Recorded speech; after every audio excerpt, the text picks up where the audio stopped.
72세의 한 남성이 제 맞은편에 앉아 나지막이 말했습니다. 박사님, 저는 50년 넘게 같은 방식으로 해왔는데 최근에 뭔가 잘못된 것 같아요. 그는 아프지 않았습니다. 새로운 약을 복용하지도 않았고요. 검사 결과도 좋았습니다.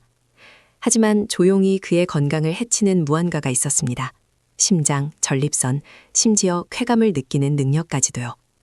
그 무언가는 행위 자체가 아니라 그가 행위를 하는 방식이었습니다. 저는 안나 코왈스카 박사이고 비뇨기과 의사로서 수년간 60세 이상의 남성들과 함께 일해왔습니다. 그리고 저는 계속해서 같은 것을 봅니다. 많은 나이든 남성들이 순수하고 정상으로 보이는 그들의 사적인 습관이 시간이 지남에 따라 몸에 해를 끼치기 시작한다는 것을 전혀 모른다는 것입니다. 통증 없이, 경고 없이. 단지 에너지가 점점 줄어들고 감각이 약해지고 자신감이 상실될 뿐입니다. 자위는 건강할 수 있습니다. 제대로 한다면 말이죠. 하지만 60세 이후에는 몸이 변합니다. 한때 효과가 있었던 것이 오늘은 신경체에, 혈액순환, 전립선에 부담을 줄 수 있습니다. 이 자료에서는 나이든 남성들이 저지르는 7가지 흔한 실수와 그것들이 장기적인 건강과 삶의 질에 영향을 미치기 전에 어떻게 수정할 수 있는지에 대해 이야기할 것입니다. 그리고 저를 믿으세요. 6번 실수는 거의 모든 사람이 저지릅니다. 이것은 60세 이후 가장 과소평가되면서도 가장 파괴적인 습관 중 하나입니다. 수년간 진료실에서 60대와 70대 남성들로부터 같은 고백을 들었습니다. 박사님, 이제는 거의 아무것도 느껴지지 않아요. 왜 그런지 모르겠어요. 그들은 고장난 것이 아닙니다. 그들은 과도하게 자극받은 것입니다. 60세 이후에는 쾌락, 동기부여, 만족감을 담당하는 도파민 시스템이 유연성이 떨어집니다. 예전처럼 빠르게 회복되지 않습니다. 뇌가 생물학적으로 적응하지 못한 강렬한 시각적 자극에 지속적으로 노출되면 뇌는 자신을 보호하기 시작합니다. 바로 무감각으로 말입니다. 클립이 클립을 잇고 끊임없는 새로움, 점점 더 강렬한 이미지. 뇌는 민감성을 낮추며 반응합니다. 그 결과 실제 접촉은 강렬함을 잃습니다. 친밀감은 더 이상 감동을 주지 않습니다. 쾌락은 기계적이고 밋밋하며 감정에서 분리됩니다. 그리고 최악은 많은 남성들이 이것이 단순히 노화라고 생각한다는 것입니다. 이것은 노화가 아닙니다. 이것은 도파민 피로입니다. 이것은 뇌가 보내는 신호입니다. 이 인위적인 강렬함을 따라갈 수 없어. 만약 민감성, 흥미 또는 만족감의 감소를 느꼈다면 이것이 원인일 가능성이 매우 높습니다. 해결책은 의지력이 아니라 재설정에 있습니다. 시각적 자극으로부터 14일간 휴식하세요. 화면 없이, 외부 자극 없이. 대신 호흡, 접촉, 몸의 존재감으로 돌아가세요. 몸이 끝없는 자극 과다가 아닌 자연스러운 흥분이 무엇인지 다시 기억하게 하세요. 그리고 무해해 보이지만 실제로는 조용히 해를 끼치는 습관에 대해 말씀드리자면 다음 실수는 많은 남성들이 그것을 하는 장소와 관련이 있습니다. 많은 나이든 남성들에게 화장실은 가장 안전한 장소가 됩니다. 문이 잠겨 있고 조용하며 방해받지 않습니다. 이것은 편리하고 무해해 보입니다. 하지만 바로 여기에 거의 아무도 이야기하지 않는 문제가 숨어 있습니다. 변기에 앉아서 몸을 숙인 채 종종 오랫동안 앉아 있는 것은 골반 부위의 혈액 흐름을 심각하게 제한합니다. 60세 이후에는 혈액순환이 전립선 건강, 발기력, 방광 조절, 그리고 감각의 질 등 모든 것의 기본입니다. 이 자세로 앉아 있을 때 자유롭고 충분히 산소 공급이 되어야 할 혈관과 신경을 압박합니다. 만약 동시에 자극이 일어난다면 몸은 혈액 부족 상태에서 기능하는 법을 배우게 됩니다. 이것은 조용한 과정이지만 그 결과는 축적됩니다. 제 진료실에서 이런 경우를 여러 번 봤습니다. 사타구니 통증, 골반 긴장, 소변 줄기 약화 또는 소변호 잔뇨감을 호소하는 남성들이 있었는데 그들 중 누구도 이것을 같은 구부정한 자세로 보는 소년과 연결짓지 못했습니다. 골반 부위는 건강을 유지하기 위해 공간과 움직임이 필요합니다. 따라서 앉아서 몸을 앞으로 숙이는 대신 서거나 반쯤 눕거나 완전히 눕는 자세를 선택하세요. 몸이 자유롭게 숨쉬고 자연스러운 혈액 흐름을 가질 수 있도록 해주세요. 당신의 전립선이 정말로 그 차이를 느낄 것입니다. 그리고 이 실수가 당신에게 놀라움이었다면 다음 실수는 훨씬 더 흔합니다. 그리고 이번에는 장소가 아니라 속도에 관한 것입니다. 이것은 제가 60세 이상의 남성들에게서 관찰하는 가장 해로운 습관 중 하나입니다. 많은 남성들이 이 순간을 빨리 해치우고 끝내자 하는 생각으로 접근합니다. 저는 수백 번 들었습니다. 하지만 이 나이에는 몸이 서두르는 모드에서는 잘 작동하지 않습니다. 모든 것이 너무 빠르게 진행되면 신경계는 위협 신호를 받습니다. 심박수가 급격히 증가합니다. 혈관이 수축합니다.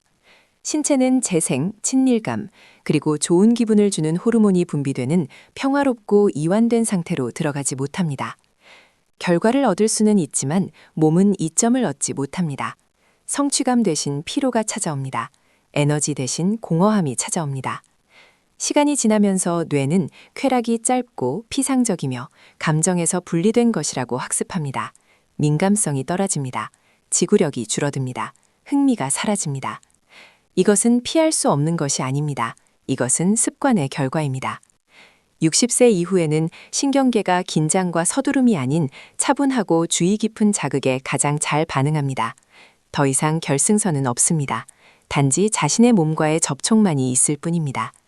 속도를 늦추면 혈액이 자유롭게 순환하고 뇌가 진정으로 재생되는 상태로 들어갈 수 있습니다. 그리고 통제, 지구력, 자신감에 대해 이야기하자면 다음 실수는 대부분의 남성들이 결코 생각하지 않는 신체 부위에 관한 것입니다. 그리고 그것이 모든 것을 결정합니다. 대부분의 남성들은 골반저근에 대해 들어본 적이 없을 것입니다. 그러나 이것은 남성 신체의 가장 중요한 기반 중 하나입니다. 특히 60세 이후에는 더욱 그렇습니다. 이 근육들은 방광, 전립선, 성기 아래에 위치합니다. 발기력, 배뇨 조절, 안정성, 그리고 자신의 몸에 대한 통제감을 담당합니다. 이 근육들이 약해지면 그 위에 있는 모든 것이 제대로 작동하지 않기 시작합니다. 저는 68세에 은퇴한 소방관 환자를 기억합니다. 그는 매일 운동하고 건강하게 먹었으며 좋은 몸 상태를 유지했습니다.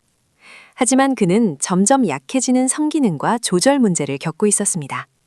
원인은 간단했지만 그에게는 전혀 명확하지 않았습니다. 약해진 골반저근이었습니다. 수년간의 앉은 자세, 스트레스, 그리고 이 신체 부위와의 접촉 부족이 그 결과였습니다. 자위 중에 많은 남성들은 이 근육들을 완전히 무시하거나 더 나쁘게는 잘못된 방식으로 긴장시켜 아래로 밀어내고 긴장을 증가시킵니다. 이것은 점진적으로 혈액순환과 심경전도를 악화시킵니다. 이로 인해 나중에 소변 후 잔뇨감, 약한 발기, 감소된 감각이 발생합니다. 해결책은 인지에서 시작됩니다. 흥분 중에 소변 흐름을 멈출 때 사용하는 근육을 부드럽게 활성화하십시오. 몇 초 동안 긴장을 유지한 다음 이완하십시오. 강요하지 마십시오. 서두르지 마십시오. 이것은 혈액 공급을 개선하고 조절 능력을 회복하며 뇌-몸 연결을 복원합니다. 규칙적인 연습을 통해 많은 남성들이 기능뿐만 아니라 자신감도 되찾습니다.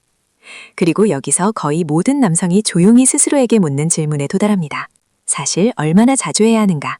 왜냐하면 다음 실수는 기술이 아니라 리듬에 관한 것이기 때문입니다. 이것은 많은 남성들을 당황하게 하는 주제입니다. 어떤 이들은 너무 자주 하는 것을 걱정하고 다른 이들은 너무 오랫동안 자제한다고 느낍니다. 진실은 양쪽 극단 모두 신체의 균형을 방해할 수 있다는 것입니다. 특히 60세 이후에는 더욱 그렇습니다. 너무 잦은 자극은 전립선 자극, 에너지 감소, 그리고 느린 재생으로 이어질 수 있습니다. 쾌락은 재충전이 아닌 일상이 되기 시작합니다. 몸은 회복을 따라잡지 못하고 신경계는 과부하 상태를 유지합니다. 반면에 너무 드문 활동은 정체를 유발합니다. 골반의 혈액순환이 약해지고 심경은 덜 민감해지며 규칙적인 자극의 부족은 사용하지 않음으로 인한 기능 약화로 이어질 수 있습니다. 이것은 조용하지만 실제적인 과정입니다. 몸은 극단이 아닌 리듬에 맞춰 설계되었습니다. 제 경험상 60세 이상의 대부분의 남성들에게 최적의 빈도는 일주일에 한두 번입니다. 의식적으로 서두르지 않고 신체 신호에 주의를 기울여 수행해야 합니다. 이러한 리듬은 호르몬 균형을 지원하고 혈액 흐름을 개선하며 과부하와 정체 모두로부터 보호합니다. 이것은 엄격한 규칙이 아닙니다. 이것은 자신을 듣는 능력입니다. 이 나이에는 몸이 예전보다 더 조용히 말합니다. 하지만 현명하게 말합니다. 단지 그 소리를 들으려 해야 합니다. 그리고 빈도가 완벽하더라도 당신이 잘하는 모든 것을 조용히 망칠 수 있는 또 다른 실수가 있습니다.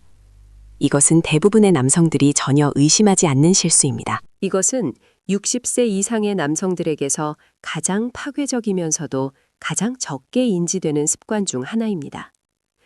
민감성이 감소하기 시작하면 자연스러운 반응은 더 강하게 누르고 더 단단히 잡고 더 큰 힘을 사용하거나 거친 표면을 이용하는 것입니다.